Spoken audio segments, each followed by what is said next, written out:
گرفتن شهروندی فدراسیای روسیه در سال 2022 образование یکی سرتیفیکات به отказ کردن از شهروندی جمهوری تاجیکستان میخواین проверка کنن که ویزداتون یکی دپورتاتون به روسیه که شده است یکی محکم داروهای طبابتی از شرکت شفافرما برای شما اپیمدیوم پاستا برای زیاد کردن قوای مرد داروهای طبیعی برای فربه و خراب کردن داروها برای درد میان و نست کردن ورمی ها اینچنین داروها برای زیاد کردن ریش و موی سر و اینچنین هیجامه کردن حتما از نامی کانال یوریستی جی مراجعت کنید رقم ها در روی اکران. السلام علیکم به همه تماشابینان برنامه های کانال یوریستی جی برنامه های ساربان سفرов.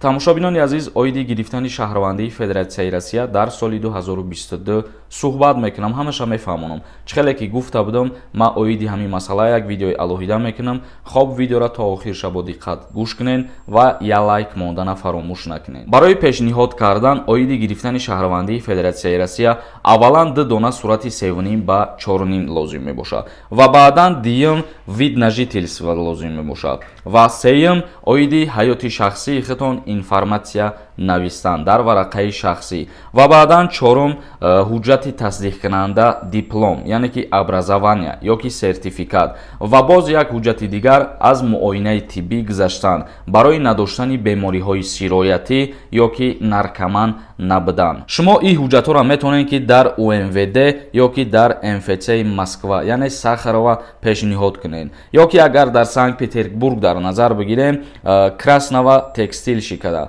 همینجا میتونید که حجت های خودتون برای گرفتن شهروندی فدراسیای روسیه پیشنهاد کنین و سراکی که حجت های شما را تفتیش میکنن از 3 ماه تا 6 ماه در بر میگیره و بعضی حالت های میشود که همین سراک 3 ماه دیگه добавить میکنن. مثال میگیریم اگر همو آدم یکی یگانتش подозрительно بغلطه حجتاش میتونن که همو را 3 ماه دیگه добавить کنن حجتاش درست تفتیش کنن. یعنی وقت های میشود که تا 9 ماه یا تا 1 سال تفتیش کردن حجت ها وقت میکشه.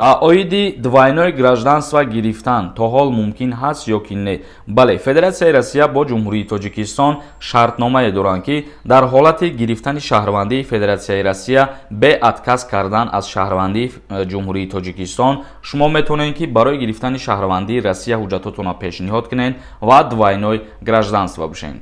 در عین همین صحبت یک چیز به همتون توصیه میتیم کسایی که میخوان проверка کنن که دپورتاسیاشون به روسیه شده یا که محکم میتونن که در این همین واتساپ مراجعت کنین проверка میکنه ویزد شما شده یا که محکم جواب میگردونه و راهی آسان باز برای گرفتن شهروندی فدراسیای روسیه نامبر میکنم گوش کنین. یکی از راههای آسان برای گرفتن شهروندی روسیه акти никоҳ кардан бо шаҳрванди рус мебошад. мисол мегирем просто барои гирифтани шаҳрвандии федератсияи россия шумо бирем фиктивни брак кунед агар и қонуншиканӣ мешавад ва ин гуна ашхосон ба ҷавобгарии ҷиноятӣ дар федератсияи россия кашида мешаванд. мумкин нест дар ҳоле ки шумо реально бо ҳаму акти никоҳ мекунену дар якҷоягӣ зиндагӣ мекунен ба ин тариқ роҳи осонаи гирифтани шаҳрвандии федератсияи россия. ва боз як ҳолати дигараш ҳамиае ки бо роҳи фарзанд ё ки бо роҳи падару модар. як савол ба миён меояд ки оё бародар метавонад ки ба воситаи апаи худаш соҳиби шаҳрвандии россия шавад? не, мутаассифона намешавад.